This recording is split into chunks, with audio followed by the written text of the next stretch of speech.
ಗಗನ ದಯಮಾಡಿ ಬನ್ನಿ ವೇದಿಕೆಗೆ. ಸೊ ನಮ್ಮ ಸುದ್ದಿಗೋಷ್ಠಿ ವಾಡಿಕೆಯಂತೆ ಫಸ್ಟ್ ನಾವು ನಿರ್ದೇಶಕರನ್ನ ಮಾತನಾಡಿಸ್ಬೇಕಿತ್ತು, ಆದ್ರೆ ನಿರ್ದೇಶಕರು ಸ್ವಲ್ಪ ಕಲಾವಿದರು ಮಾತನಾಡಿದ ಬಳಿಕ ಮಾತನಾಡ್ತಾರಂತೆ. ಹಾಗಾಗಿ ನಾನು ಕಲಾವಿದರಿಂದ ಮಾತನ್ನ ಪ್ರಾರಂಭ ಮಾಡ್ತೀನಿ. ಕಾಂತರಾಜ್ ಕಡ್ಡಿಬುಡಿ ಸರ್, ತಮ್ಮಿಂದಲೇ ಮಾತು ಪ್ರಾರಂಭಿಸ್ತಿದ್ದೀನಿ.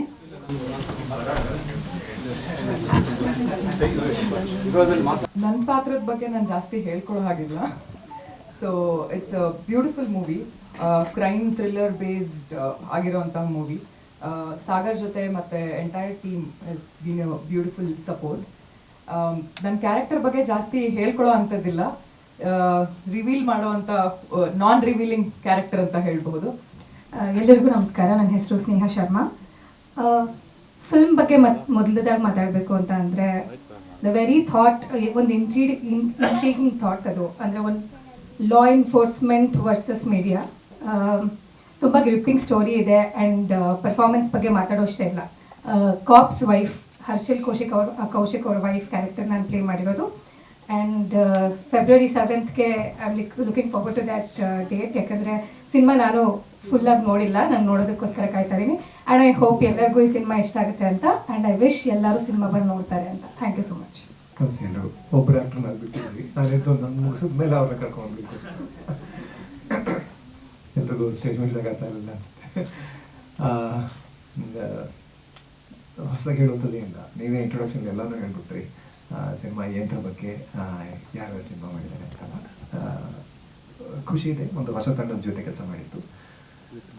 ಜೊತೆಗೆ ನನಗೆ ನಿಜವಾಗ್ಲೂ ಆಶ್ಚರ್ಯ ಅನಿಸೋದು, ನಮಗೆಲ್ರಿಗೂ ಗೊತ್ತು, ಯಾಕಂದರೆ ನೀವು ಇದೇ ಉದ್ದಿಮೆಯ ಭಾಗಿದಾರರಾಗಿದ್ದರಿಂದ, ಪಾಲ್ದಾರರಾಗಿದ್ದರಿಂದ ನಿಮ್ಗೆಲ್ರಿಗೂ ಗೊತ್ತು ಕನ್ನಡ ಸಿನಿಮಾಗಳಿಗೆ ಎಷ್ಟು ಮಾರ್ಕೆಟ್ ಇದೆ, ಇಲ್ಲಿ ಬಂಡವಾಳ ಹೂಡುವಂಥವ್ರಿಗೆ ಎಷ್ಟು ರಿಟರ್ನ್ಸ್ ಬರ್ತಾರೆ, ಇವಾಗ ನಿಮಗೆ ಚೆನ್ನಾಗಿ ಗೊತ್ತಿರುತ್ತೆ. ಆದರೂ ಸಹ ಹಠ ಹಿಡಿದು ಮಾಡ್ತೀವಿ ಸಿನಿಮಾ ಅಂತ ಹೇಳಿದಾಗಲ್ಲ, ಅವರ ಧೈರ್ಯಕ್ಕೆ ನನ್ನ ಸಲಾಮ್. ನಿಜವಾಗ್ಲೂ ನನಗೆ ಖುಷಿ ಅನ್ಸೋದು, ಕೆಲವರು ಅಲ್ಲಿ ಇಲ್ಲಿ ಬೇರೆ ಬೇರೆ ಕಾರಣಗಳಿಗೆ ಮಾಡ್ತಾ ಇದ್ದಾರೆ, ಅವ್ರನ್ನ ಬಿಟ್ಟುಬಿಟ್ಟು ಹೊರತುಪಡಿಸಿ ನಿಜವಾಗ್ಲೂ ಪ್ರೀತಿಯಿಂದ, ಸಿನಿಮಾ ಮಾಡಬೇಕು ಅಂತ ಹುಚ್ಚಿನಿಂದ, ಆ ಹುಚ್ಚು ಎಲ್ಲಿಂದ ಬರುತ್ತೆ ಅಂತ ನಾವು ಹುಡ್ಕೊಂಡು ಹೋಗ್ಬೇಕು ಹೋದರೆ ಏನೋ ಒಂದು ಕತೆ ಹೇಳಬೇಕು, ಇದರಲ್ಲಿ ಬರೀ ಫೇಮಸ್ ಆಗ್ಬಿಡ್ಬೇಕು ಅಂತ ಎಷ್ಟು ಜನ ಫೇಮಸ್ ಆಗ್ಲಿಕ್ಕೆ ಸಾಧ್ಯ. ಅಂದರೆ ಫೇಮಸ್ ಅನ್ನೋದಕ್ಕೂ ಒಂದು ಅಳತೆಗೋಲು ಯಾವುದು.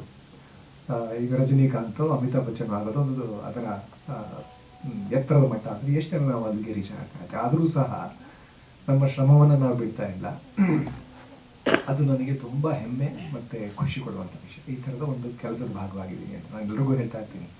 ನಿಯತ್ತು ನಿಮಗೆ ಇವಾಗ ಎಲ್ಲೂ ಸಿಗ್ತಾ ಇಲ್ಲ, ಎಲ್ಲೂ ಕಾಣಿಸಲ್ಲ. ಯಾವ ಕೆಲಸಕ್ಕೆ ಹೋದರೂ ನಿಮಗೆ ನಿಯತ್ತಾಗಿ ಮುಂಚೆ ಥರ ಕೆಲಸ ಮಾಡೋದು ನಮ್ಗೆ ಎಲ್ಲೂ ಕಾಣಿಸಲ್ಲ. ಆದರೆ ಸಿನಿಮಾಗೆ ಬನ್ನಿ, ನೀವು ನಿಯತ್ತು ನೋಡ್ಬೋದು. ಎಲ್ಲರಿಗೂ ನಮಸ್ಕಾರ. I'm Azad. I'm the music director of this film, and I would like to thank my director Sagar for giving me this great opportunity, and also I would like to thank Kishore sir and Harshil for their great performance, which inspired me to give my best in the background score. ಇದೇ ನನ್ನ first cinema ಎಡಿಟ್ರಾಗಿ work ಮಾಡಿರೋದು. So ಇದು ಒಂದು ವರ್ಷದಿಂದ ಕಷ್ಟಪಟ್ಟಿದ್ದೆ ಇದಕ್ಕೆ. ಅಂದರೆ ಸಾಗರ್ ಅವರು 24 ಗಂಟೆ ನಾವು ಅವೈಲೇಬಲ್ ಇದ್ದರು. ನೈಟ್ 2 o'clock 3 o'clock ಎಲ್ಲ ಫೋನ್ ಮಾಡಿ, ಇಸೋದು ಆಯಿತಾ, ಇದು ಈ ಶಾರ್ಟ್ ಇಲ್ಲಿಂದ ಒಂದು 2 ಟ್ರೈನ್ ಕಟ್ ಮಾಡಬೇಕು, ಇದು 2 ಫ್ರೇಮ್ ಅಟ್ಯಾಚ್ ಮಾಡಬೇಕು ಅಂತ ತುಂಬ ಟಾರ್ಚರ್ ಕೊಟ್ಟಿದ್ದಾರೆ. ಅದಕ್ಕೆ ಎಷ್ಟು ಚೆನ್ನಾಗಿ ಬಂದಿದೆ ಫಿಲಮು. ಒಂದು ಒಳ್ಳೆಯ ಸಿನಿಮಾ ಮಾಡಿದ್ವಿ, ಪ್ರಾಮಾಣಿಕ ಪ್ರಯತ್ನ. ದಯವಿಟ್ಟು ಎಲ್ಲ ಸಹಕಾರ ಮಾಡಿ. ನನಗೆ ಈ ಸಿನಿಮಾದಲ್ಲಿ ಭಾಗಿಯಾಗಕ್ಕೆ ಅವಕಾಶ ಕೊಟ್ಟ ಸಾಗರು, ಅವಕಾಶ ಮಾಡಿಕೊಟ್ಟ ಶಿವಶಂಕರ್ ಮತ್ತು ಆದಿತ್ಯನಿಗೂ ಥ್ಯಾಂಕ್ಸ್ ಆಗ್ತೀವಿ. ಇವರು ಹೇಳ್ದಂಗೆ 11ನೇ ತಾರೀಕು 11 ಸಿನಿಮಾ ಬರಲ್ಲ, 11ರಲ್ಲಿ ಇದು ಒಂದಾಗಲ್ಲ, ಇದು ಒಂದೇ ಆಗುತ್ತೆ ಅನ್ನೋ ನಂಬಿಕೆ. ಈ ಸಿನಿಮಾ ಬಗ್ಗೆ ನಾವು ಮಾತಾಡೋದಕ್ಕಿಂತ ನಮ್ಮ ಸಿನಿಮಾ ಎಲ್ಲರಿಗೂ ಥ್ಯಾಂಕ್ಸ್. ದಯವಿಟ್ಟು ನಮಸ್ತೆ ಎಲ್ಲರಿಗೂ. ಈ ಸಿನಿಮಾ ಫಸ್ಟು ನಂಗೆ ಶುರುವಾಗಕ್ಕೆ ಮೇನು ಸುನಿಲ್ ಕಾರಣ. ಸುನಿಲ್ ಬಂದು ಸಾಗರ್ ಅವ್ರನ್ನ ಪರಿಚಯ ಮಾಡಿ ಈ ಥರ ಇದೆ, ಈ ಥರ ಒಂದು ಸಿನಿಮಾ ಮಾಡಬೇಕು ಅಂತ ಒಂದು ಸತಿ ಸಾಗರ್ ಅವರು ನನಗೆ ಕತೆ ಹೇಳಿದ ತಕ್ಷಣ ನನಗೆ ತುಂಬ ಇಷ್ಟ ಆಯಿತು. ಅನ್ನೋದಕ್ಕಿಂತ ಹೆಚ್ಚಾಗಿ ಸಾಗರ್ ಅವರೇ ನನಗೆ ತುಂಬ ಇಷ್ಟ ಆದರು. ಇಲ್ಲ ಸುನಿಲ್ ಹಿಂಗೆ ಮಾಡೋಣ, ಹಿಂಗಿದೆ ಅನ್ನುತ್ತೆ. ಆಮೇಲೆ ನನಗೆ ಈ ಸಿನಿಮಾ ಮಾಡಿದಾಗ, ನಾನು ಎಷ್ಟೋ ಸಿನಿಮಾಗಳು ಕೆಲಸ ಮಾಡಿದಾಗ ಓಕೆ ಇನ್ನೂ ಮುಗಿದಿಲ್ವಾ, ಇನ್ನೂ ಮುಗಿಯುತ್ತಾ, ಯಾವಾಗ ಮುಗಿಯುತ್ತೆ ಈ ಸಿನಿಮಾ ಅನ್ನೋ ಒಂದು ಯೋಚನೆ ಒಂದೊಂದು ಸತಿ ಕಾಡುತ್ತೆ ಪ್ರಶ್ನೆಗಳು. ಬಟ್ ಈ ಸಿನಿಮಾ ಇಲ್ಲಿವರೆಗೂ ನಾವು ಸಿನಿಮಾದಲ್ಲಿ ನಾವು ಕೆಲಸ ಮಾಡಿದ್ವು ಅನ್ನೋದೇ ನಮ್ಗೆ ನೆನಪಿಲ್ಲ. ಸೊ ಏನು ಅಂದರೆ ಒಂದು ಟೀಮ್ ವರ್ಕ್ ಅನ್ನೋದೇನಿದೆಯಲ್ಲ, ಅದು ತುಂಬ ಚೆನ್ನಾಗಿ ಬಂದಿದೆ. ಆಮೇಲೆ ಈ ಸಿನಿಮಾ ತುಂಬ ಅದ್ಭುತವಾಗಿ ಬಂದಿದೆ. ಎಲ್ಲರೂ ದಯವಿಟ್ಟು 7ನೇ ತಾರೀಕು ನೋಡಿ. ಸಿನಿಮಾನ ಗೆಲ್ಲಿಸಿ. ಮಾಧ್ಯಮದವ್ರಿಗೆ, ಸೋಷಿಯಲ್ ಮೀಡಿಯಾದವ್ರಿಗೆ ಥ್ಯಾಂಕ್ ಯು. ನೀವು ಇಲ್ಲಿ ಇಷ್ಟೊಂದು ಜನ ಬಂದು ಸೇರಿರೋದಕ್ಕೆ. ನಮ್ಮ ಸಿನಿಮಾ ಜನಗಳಿಗೆ ಗೊತ್ತಾಗಬೇಕು ಅಂದರೆ ನಿಮ್ಮ ಸಪೋರ್ಟ್ ಬೇಕಾಗೇ ಆಗುತ್ತೆ. ಸೊ ಇರುತ್ತೆ ಅಂತ ನಾನು ನಂಬಿದ್ದೀನಿ. ಈ ಸಿನಿಮಾದಲ್ಲಿ CI ಸರ್ಕಲ್ ಇನ್ಸ್ಪೆಕ್ಟರ್ ಅತಿರಥ್ ಆಗಿ ನಾನು ಆ್ಯಕ್ಟ್ ಮಾಡಿದ್ದೀನಿ. ಟೀಸರಲ್ಲಿ ನೀವು ನೋಡ್ದಂಗೆ ರಾಜರ ಕಥೆಗಳು ಎಲ್ಲರೂ ಹೇಳ್ತಾರೆ, ನನ್ನ ನಿನ್ನ ಕಥೆ ಯಾರು ಹೇಳ್ತಾರೆ ಅಂತ ಕಿಶೋರ್ ಸರ್ ಕ್ಯಾರೆಕ್ಟರ್ ಹೇಳುತ್ತೆ. ಸೊ ಈ ಅನಾಮಧೇಯ ಅಶೋಕ್ ಕುಮಾರ್ ಇದ್ದಾರೆ, ಆ ಥರದ್ದು ಎಷ್ಟೊಂದು ಕಥೆಗಳು ನಮಗೆ, ನಮ್ಮ ಜಗತ್ತಿಗೆ, ಪಬ್ಲಿಕ್ಗೆ ಗೊತ್ತಾಗ್ದೇನೆ ಹೋಗ್ಬಿಡುತ್ತೆ. ಸೊ ಅಂಥದ್ದೊಂದು ಕಥೆನ ಈ ಇನ್ವೆಸ್ಟಿಗೇಷನ್ ಮೂಲಕ ನಾವು ಹೇಳಕ್ ಹೊರಟಿದ್ದೀವಿ. ಒಂದೇ ನೈಟಲ್ಲಿ ಆಗುವಂಥ ಕಥೆ. ಒಬ್ಬ ಹೈ ಪ್ರೊಫೈಲ್ ಲಾಯರ್ ಕೊಲೆ ಆದಾಗ ಒಂದು ಇನ್ವೆಸ್ಟಿಗೇಷನ್ ಎಷ್ಟು ಬೇಗ ಆಗಬೇಕು, ಎಷ್ಟು ಅರ್ಜೆನ್ಸಿ ಇರುತ್ತೆ, ಯಾವ ಥರದ ಪ್ರೆಷರ್ಗಳಿರುತ್ತೆ ಒಬ್ಬ ಪೊಲೀಸ್ ಆಫೀಸರ್ ಮೇಲೆ. ಸೊ ಆ ಆಯಾಮಗಳನ್ನೆಲ್ಲ ಕಥೆಯಲ್ಲಿ ಬರ್ತಿದೆ. ಆ್ಯಂಡ್ ಅಫ್ಕೋರ್ಸ್ ನೀವು ಕೇಳ್ದಂಗೆ ಇಂಡಿವಿಜುವಲ್ ಆಗಿ ಒಬ್ಬ ಇನ್ಸ್ಪೆಕ್ಟರ್ಗೆ ಅವನದೇ ಆದಂಥ ಒಂದು ಸ್ಟಾನ್ಸ್ ಇರುತ್ತೆ, ಪೊಲಿಟಿಕಲ್ ಸ್ಟಾನ್ಸ್ ಇರುತ್ತೆ, ಪ್ರೆಸ್ ಅವ್ರಿಗೆ ಅವ್ರದ್ದೇ ಆದಂತ ಇರುತ್ತೆ. ಸೊ ಅದ್ರದ್ದು ಜಗಳ, ಅದ್ರದ್ದು ನಮ್ದೇನು ಗಿವ್ ಅಂಡ್ ಟೇಕ್ ಕಾನ್ಸ್ಟೆಂಟ್, ಅದು ಥ್ರೂ ಔಟ್ ದ ಫಿಲ್ಮ್ ಇದೆ. ಸರ್, ಎಲ್ಲರಿಗೂ ನಮಸ್ಕಾರ. ಆಲ್ರೆಡಿ ಟ್ರೈಲರು, ಡೈಲಾಗ್ ಟೀಸರು ಮತ್ತು ಟೀಸರ್ ಎಲ್ಲ ನೋಡಿದ್ದೀರ. ಸೊ ಅನಾಮಧೇಯ ಅಶೋಕ್ ಕುಮಾರ್, ಅದೇ ನಾನು ಹೇಳಿದ ಇದು ಕಾನ್ಸೆಪ್ಟ್ ಏನಂದ್ರೆ, ಇದು ಇಂಡಿಯನ್ ಲೀಗಲ್ ಕಾಂಟೆಕ್ಸ್ಟ್ ಮತ್ತು ಮೀಡಿಯಾ ಕಾಂಟೆಕ್ಸ್ಟ್ ಅಲ್ಲಿ ಯಾರೋ ಅನ್ನೋನ್ ವ್ಯಕ್ತಿ, ಅನಾನಿಮಸ್ ಪರ್ಸನ್ ಅನಾಮಧೇಯ ಅಶೋಕ್ ಕುಮಾರ್ ಅಂತ ಕರೀತಾರೆ. ಈ ಅನಾಮಧೇಯ ಅಶೋಕ್ ಕುಮಾರ್ ಟೈಟಲ್ ಅಂದ್ರೆ ಈ ಕಥೆಯಲ್ಲಿ ನಮ್ಮ ಇರುವಂತ ಎಲ್ಲಾ ಕ್ಯಾರೆಕ್ಟರ್ಸ್ ಅಲ್ಲಿ ಯಾರಾದ್ರೂ ಆಗಿರ್ಬೋದು. ಫಾರ್ ಎಕ್ಸಾಂಪಲ್, ಈಗ ಏನೋ ಒಂದು ಸಿನಾರಿಯೋ ಆಗುತ್ತೆ, ಆ ಸಿನಾರಿಯೋದಲ್ಲಿ ನಾವು ಹೇಗೆ ರಿಯಾಕ್ಟ್ ಮಾಡ್ತೀವಿ ಅನ್ನೋದ್ರ ಮೇಲೆ ನಾವು ಯಾವ ಸ್ಟ್ಯಾಂಡ್ ತಗೊಳ್ತೀವಿ ಅನ್ನೋ ತರ ಇರುತ್ತಲ್ಲ, ಅದ್ರ ಬಗ್ಗೆ ನಮ್ಗೆ ಅಂದ್ರೆ ಹೇಗೆ ಹೇಳ್ತಾ ಇದ್ದೀನಿ ಅಂದ್ರೆ, ಅದರಲ್ಲಿ ನಾವು ಈಗ ಫಾರ್ ಎಕ್ಸಾಂಪಲ್ ಈಗ ಲೈಕ್ ವಿಜಿಲೆಂಟೆ ಜಸ್ಟಿಸ್ ಬಗ್ಗೆ ಎಲ್ಲ ಮಾತಾಡ್ತೀವಿ. ಲೈಕ್ ಅದರಲ್ಲಿ ಇಂಡಿವಿಜುವಲ್ ಸ್ಟ್ಯಾಂಡ್ಸ್ ಇರುತ್ತೆ. ಸ್ವಲ್ಪ ಕಡೆ ನಾವು ಲೈಕ್ ಫಾರ್ ಇರ್ತೀವಿ, ಸ್ವಲ್ಪ ಕಡೆ ಅಗೇನ್ಸ್ಟ್ ಇರ್ತೀವಿ. ಸೊ ಅದ್ರ ಬೇಸ್ ಮೇಲೆ ಈ ಟೈಟಲ್ ಇಟ್ಟಿರೋದು. ಅಶೋಕ್ ಕುಮಾರ್ ಅನ್ನೋರು ಯಾರು ಬೇಕಾದ್ರೂ ಆಗ್ಬೋದು, ಲೈಕ್ ಅಂದ್ರೆ ಇರುವಂತ ಕ್ಯಾರೆಕ್ಟರ್ಸ್ ಅಲ್ಲಿ ಯಾರು ಬೇಕಾದ್ರೂ ಆಗ್ಬೋದು ಅನ್ನೋ ರೀತಿಯಲ್ಲಿ. ಸೊ ಅಂದ್ರೆ ಈ ಕತೆ ಹುಟ್ಕೊಂಡಿದ್ದ ರೀತಿ ಏನಂದ್ರೆ, ಈಗ ಅಂದ್ರೆ ಹಲವು ವರ್ಷಗಳ ಮುಂಚೆ, ಒಂದು 8-7 ವರ್ಷ, ಅಂದ್ರೆ ಇದಕ್ಕೆ ಏನು ಸಂಬಂಧ ಇಲ್ಲ ಅಂದ್ರೂ, ಒಂದು 6 ವರ್ಷದ ಮಗುನ ಒಂದು ನಾರ್ತ್ ಇಂಡಿಯಾದಲ್ಲಿ ಒಂದು ರೇಪ್ ಅಂಡ್ ಡೆತ್ ಆಗುತ್ತೆ. ಆ ಕೇಸ್ ಅವ್ನು ಅರೆಸ್ಟ್ ಮಾಡಿದ್ರನ್ನ 3 ತಿಂಗಳಲ್ಲಿ ಹೊರಗಡೆ ಬರ್ತಾನೆ. ಯಾಕಂದ್ರೆ ಸಾಕಷ್ಟು ಸಾಕ್ಷಿಗಳಿರ್ಲಿಲ್ಲ ಅಂತ ಹೇಳ್ಬಿಟ್ಟು 3 ತಿಂಗಳಲ್ಲಿ ಹೊರಗಡೆ ಬರ್ತಾನೆ. ಹೊರಗಡೆ ಬಂದಾದ್ಮೇಲೆ ಆತನ್ನ ಆ ಮಗು ತಾಯಿ ಕೊಲೆ ಮಾಡ್ತಾರೆ. ಅವರಿಗೆ 14 ವರ್ಷ ಜೈಲು ಶಿಕ್ಷೆ ಆಗುತ್ತೆ. ಸೊ ಈಗ ನಾವು ಯಾರ ಕಡೆ ಯಾರು ಫಾರ್ ಇದೀವಿ, ಯಾರು ಅಗೇನ್ಸ್ಟ್ ಇದೀವಿ ಅನ್ನೋದು ಅದು ಇಂಡಿವಿಜುವಲ್ ಚಾಯ್ಸ್ ಆಗುತ್ತೆ. ಅದೇ ರೀತಿ ಈಗ ಹೈದರಾಬಾದ್ ಅಲ್ಲಿ ಆಗಿದ್ದ ಕೇಸ್, ಡಾಕ್ಟರ್ ಕೇಸ್ ಎಲ್ಲರಿಗೂ ಗೊತ್ತಿದ್ದೇ ಇದೆ. ಸೊ ಅವ್ರದ್ದು ಅಂದ್ರೆ 4 ಜನ ಅರೆಸ್ಟ್ ಮಾಡ್ತಾರೆ. ಅರೆಸ್ಟ್ ಮಾಡಾದ್ಮೇಲೆ ತಪ್ಪಿಸ್ಕೊಳಕ್ ಹೋದ್ರು ಅಂತ 4 ಜನ ಶೂಟ್ ಮಾಡಿ ಸಾಯ್ತಾರೆ. ಎನ್ಕೌಂಟರ್ ಆಗುತ್ತೆ. ಅವರು ರಿಯಲ್ ಆಗಿ ಅವರೇ ಕ್ರಿಮಿನಲ್ಸಾ, ಇಲ್ಲ ಅವ್ರನ್ನ ಯಾರನ್ನಾರು ಮಾಡ್ಸಕ್ ಹೇಳಿದ್ರ, ಇಲ್ಲ ಇದು ಹೇಗಾಯ್ತು ಅನ್ನೋದು ಗೊತ್ತಾಗೋಷ್ಟೊಳಗೆ ಕೇಸ್ ಮುಗ್ದೋಯ್ತು.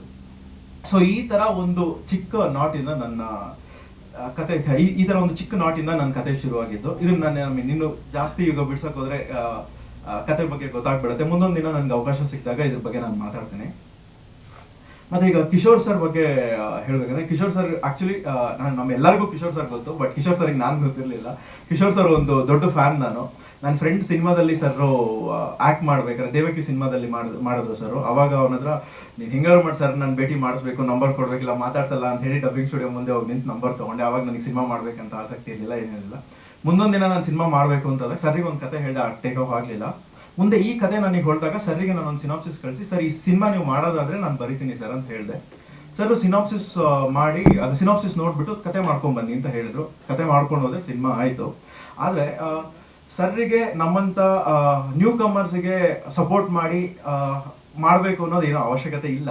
ಬಟ್ ಸರ್ ಅದನ್ನ ಟು ಅನ್ ಎಕ್ಸ್ಟೆಂಟ್, ಯಾವ ಎಕ್ಸ್ಟೆಂಟಿಗೆ ಅದನ್ನ ಸಪೋರ್ಟ್ ಮಾಡಿ ಮಾಡಿದ್ರೆ, ನಮ್ಮ ಸಿನಿಮಾದಲ್ಲಿ ಇವಾಗ ನೋಡಿದ್ರೆ ಸರ್ ಕೋ ಪ್ರೊಡ್ಯೂಸ್ ಮಾಡಿದ್ದಾರೆ. ಸೊ ಏನಂದ್ರೆ, ನಾನೊಂದು ಕತೆ ತಗೊಂಡೋದಾಗ, ಯಾಕೆ ನನಗೆ ಇದಕ್ಕಿಂತ ಮುಂಚೆ ನಾನು ಎಲ್ಲೂ ವರ್ಕ್ ಮಾಡಿಲ್ಲ. ಶಾರ್ಟ್ ಫಿಲ್ಮ್ಸ್ ಮಾಡಿದ್ದೀನಿ, ಒಂದು ವರದಿ ಅಂತ ಆಗಿದೆ, ಅದು ಸೈಮಾದಲ್ಲಿ 3 ನಾಮಿನೇಷನ್ಸ್ ಇದೆ. ಅದು ನನ್ನ ಎಕ್ಸ್ಪೀರಿಯನ್ಸ್. ಅದಕ್ಕೆ ಇನ್ನು ಮುಂಚೆ ಚಿಕ್ಕ ಶಾರ್ಟ್ ಫಿಲ್ಮ್ ಮಾಡಿದ್ದೀನಿ.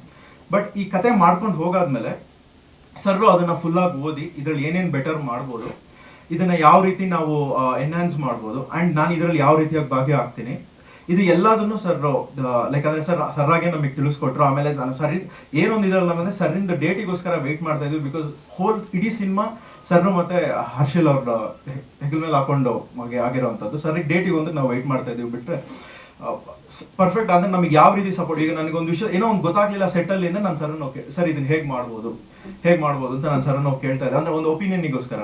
ಆಲ್ಮೋಸ್ಟ್ ಇದು ಒಂದು 7 months ಹಿಂದೆ ಸಾಗರ್ ಸರ್ ನನಗೆ ಇದು ಸಿನಿಮಾ ವಿಮಿಯೋ ಲಿಂಕ್ ಕಳಿಸಿದ್ರು, ನೋಡಕ್ಕೆ ಹೇಳಿದ್ರು.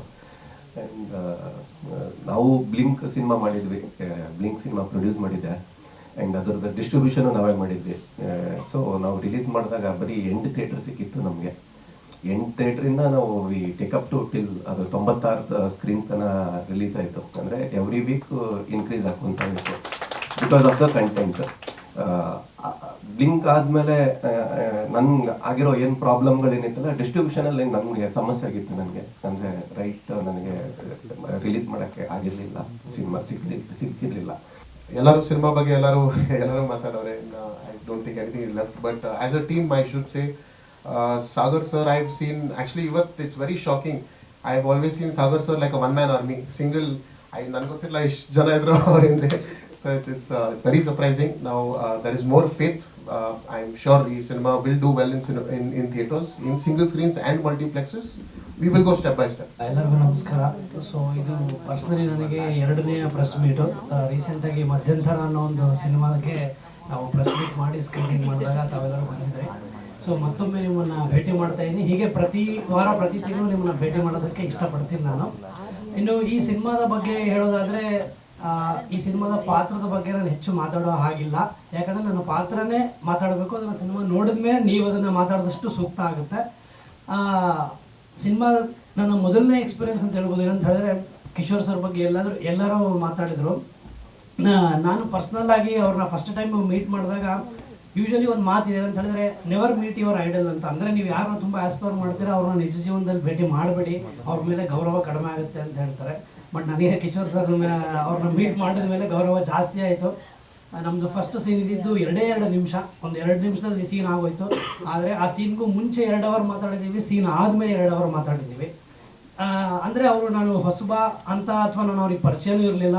ಹಾಗಂತ ಅವರು ನನ್ನನ್ನು ಸುಮ್ಮನೆ ಏನೋ ಒಂದು ಸ್ಟಾರ್ ಒಬ್ಬ ಹೊಸಬ ಆ್ಯಕ್ಟರ್ನ ಟ್ರೀಟ್ ಮಾಡೋ ರೀತಿ ಮಾಡದೆ ತುಂಬ ಈಕ್ವಲ್ ಆಗಿ ಟ್ರೀಟ್ ಮಾಡಿ 2 ಅವರ್ ಅವರು ತುಂಬ ಜೆನ್ಯೂನ್ ಆಗಿ ತುಂಬ ಸೀರಿಯಸ್ ಆಗಿ ಮಾತಾಡಿದರು. ನನಗೆ ಆಪರ್ಚುನಿಟಿ ಕೊಟ್ಟಂತಹ ಸಾಗರ್ ಸರ್ ಹಾಗೂ ಶಿವು ಅವರು ಹಾಗೂ ಪ್ರೊಡ್ಯೂಸರ್ಸ್ ಆದಂಥ ನಿರ್ಮಲ್ ಸರ್, ರಮ್ಯಾ ಮ್ಯಾಮ್ ಹಾಗೂ ಕಿಶೋರ್ ಸರ್ ಕೂಡ thank you so much. Dream come true ಅಂತಲೇ ಹೇಳ್ಬೋದು ನಾನು ಸರ್ ಜೊತೆ ಆ್ಯಕ್ಟ್ ಮಾಡಿರೋದು. ಸರ್ ಎಷ್ಟು ಕೈಂಡ್ ಆ್ಯಂಡ್ ಹಂಬಲ್ ಅಂದರೆ ತುಂಬ ಭಯ ಇತ್ತು ಫಸ್ಟ್ ನಾನು ಅವ್ರ ಜೊತೆ ಫೇಸ್ ಮಾಡಿ ಆ್ಯಕ್ಟ್ ಮಾಡೋದಾಗಿರ್ಬೋದು. ಬಟ್ ತುಂಬ ಸಪೋರ್ಟಿವ್ ಆಗಿದ್ರು. Thank you so much sir. Shivu sir ಮತ್ತು ನಮ್ಮ ಸಾಗರ್ ಸರ್ಗೆ ಧನ್ಯವಾದಗಳು. ನನಗೆ ಈ ಆಪರ್ಚುನಿಟಿ ಕೊಟ್ಟಿದ್ದಕ್ಕೆ. ನನ್ನ ಕ್ಯಾರೆಕ್ಟರ್ ಬಗ್ಗೆ ಜಾಸ್ತಿ ಹೇಳೋಕ್ಕಾಗಲ್ಲ, ರಿವೀಲ್ ಮಾಡೋಕ್ಕೂ ಆಗಲ್ಲ. ದಯವಿಟ್ಟು February 7th ಎಲ್ಲರೂ ಬನ್ನಿ, ಸಪೋರ್ಟ್ ಮಾಡಿ. ಒಂದು ಒಳ್ಳೆ ತಂಡ, ಎನರ್ಜೆಟಿಕ್ ತಂಡ, ನಿಮಗೆಲ್ಲ ಇಷ್ಟ ಆಗತ್ತೆ ಅಂತ ಭಾವಿಸ್ತಿದ್ದೀನಿ. Thank you.